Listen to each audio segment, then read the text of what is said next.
I want to take you back to the year 2011. Like many other kids my age, I had just recently gotten my hands on the game which would soon become the collective obsession of an entire generation, that being Minecraft. And of course, when a kid gets into Minecraft, they get into Minecraft YouTube. So one day when I opened my mother's old computer and browsed to YouTube to see what my favorite creators had been up to, I see a new video from my favorite YouTube channel, the Yogscast. It's titled Minecraft, Better Than Wolves Mod Spotlight, and the experience that followed was among the most fascinated I have ever been in a Minecraft video. See, this was my first exposure to not only Minecraft modding, which was in very early stages at that time, but to the idea of video game modification in general. First, just seeing new items and blocks added to the game really captured my attention. I had never even considered that such a thing might be possible. And then, it got crazier. The Better Than Wolves mod was, as far as I'm aware, the first mod to include moving mechanical objects. In that way, it predates Create by nearly a decade. I just need to put this in perspective. Pistons weren't even in the game yet. The idea of a block that could move was totally foreign to me, yet here it was, right before my eyes. The first mod I had ever seen for Minecraft not only added new things to the game, but allowed the game to function in ways it otherwise would never be able to. To me, at age 11, my mind was absolutely blown. And then, I basically didn't hear about the mod for 10 years. To be fair, I don't remember ever actually looking into what happened with it, but it's safe to say that for a good while it just wasn't talked about as much. I guess I assumed as other, arguably more insane mods came out, like Industrial Craft, Buildcraft, or Equivalent Exchange, it just had less inherent draw to it. If you had asked me in 2019 what I thought had happened to the mod, I probably would have told you it had died out years ago. I said it would have been an important part of Minecraft history, but it just couldn't compete with other more ambitious mods. So I'm sure you can imagine my surprise when, just a year ago in 2024, as an adult, I start to see a new type of video in my recommended feed. They were titled something along the lines of Beating Minecraft's Hardest Mod, and so I clicked and had a look. And then, in the first few seconds of the video, they revealed the name of the mod, a name I hadn't heard in an entire decade. Better Than Wolves. The mod was still around. At first I assumed it was some kind of revival of the old mod, but no, it was a later iteration of the exact same mod, still in active development. To this day, Better Than Wolves content on YouTube does exceedingly well. In the past year, videos have been uploaded on a topic which have amassed over 9 million views. This mod was among the earliest of its kind. It's an incredible relic of early Minecraft history, but it is not only still going, it is thriving. This video will document the history of Better Than Wolves, its beginnings in the earliest era of Minecraft modification to its modern resurfacing as an ultra-hard way of playing the game. But it will also show the mod's presence on Minecraft YouTube, as the mod has quite a history in that area as well. My channel is largely based around the history of Minecraft content creation, after all.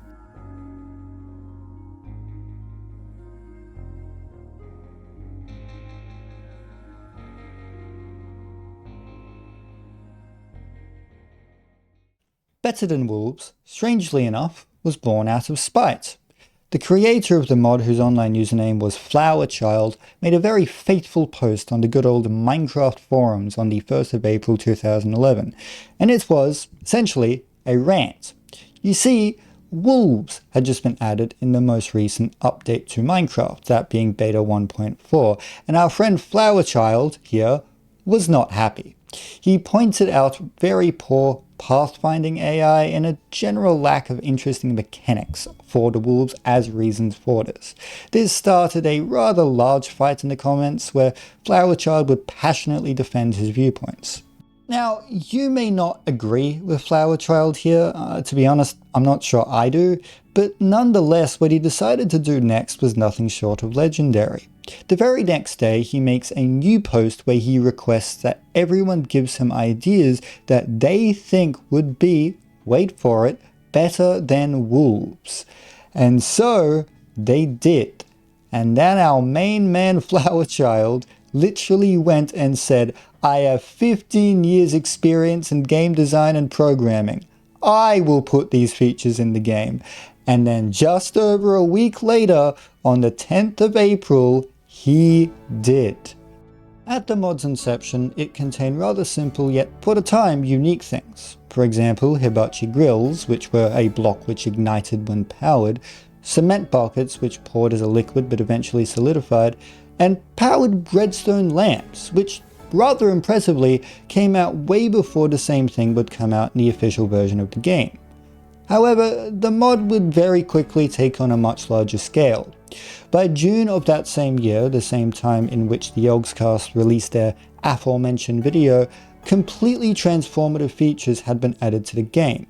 Several versions before pistons were added, an elevator was added, as well as water wheels and windmills. These are features which are very present within today's modding scene, but simply did not exist at the time. More than that, to many of us, especially those of us who are young, they were basically unimaginable. Of course, it should be mentioned that Flower Child's spite was still as fervent as ever.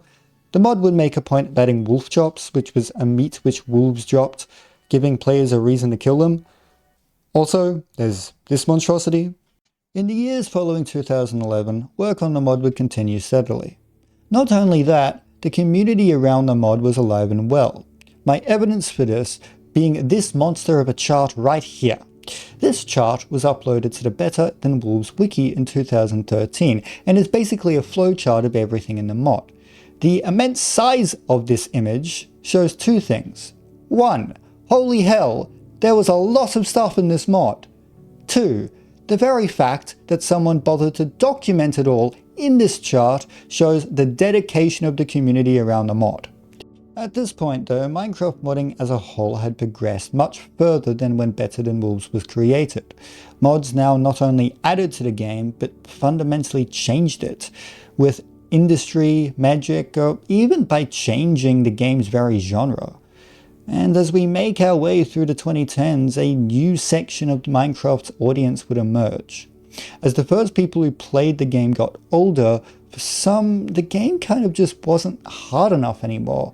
I mean, past the first day of playing, Minecraft doesn't really present much difficulty at all. So, a desire for a harder version of the game emerged. New mods were created for this. RL Craft, which came out in 2018, is a well-known example of this, but around this time our main man Flower Child changed the direction of his mod as well. Better Than Wolves would go from being a mod which simply added things to the game to one which fundamentally reshaped it into a much more difficult experience. For example, you know the first thing that everyone does in Minecraft? That being punching trees to get logs? Yeah, you can't do that anymore. Instead, you have to punch said trees, which now give you shafts instead of logs. Sharpen said shaft into a pointy stick, use the pointy stick on a stone block to get some loose stone, find some string or something to hold a stick and stone together, and then you can attach them all together to create a stone axe, which then finally lets you chop down trees normally. Oh, and this is all while trying not to die to mobs who are way stronger and also not starve to death in a system where you lose hunger way faster and it's way harder to get food. This all culminates in a Minecraft experience vastly different from the vanilla game, where getting essentially anything done takes a huge amount of time when compared to the same action in vanilla. This fundamentally changes the game from something that can be enjoyed by all ages and all video game skill levels to something that genuinely takes work to succeed at. For players who want a challenge that even hardcore Minecraft can't provide, Better Than Wolves became perfect for them. It should be mentioned that in 2021, on the 10-year anniversary of the mod as a matter of fact, Flower Child would sign off from the development of the mod. He made a post thanking everyone over the years, highlighting how incredible of a time it was working on it, and then handing the mod over to the community for them to develop.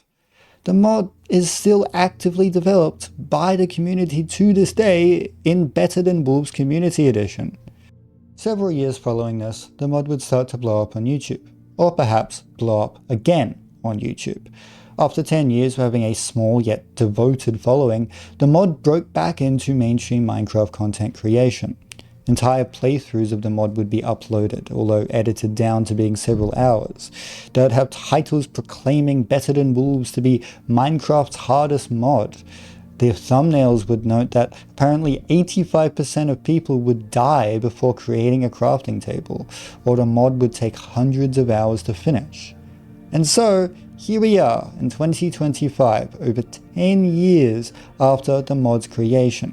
Through multiple different eras of the game and through multiple different development teams, Better Than Wolves videos are getting many millions of views, with no sign of stopping anytime soon. To close off this video, I feel the need to acknowledge something.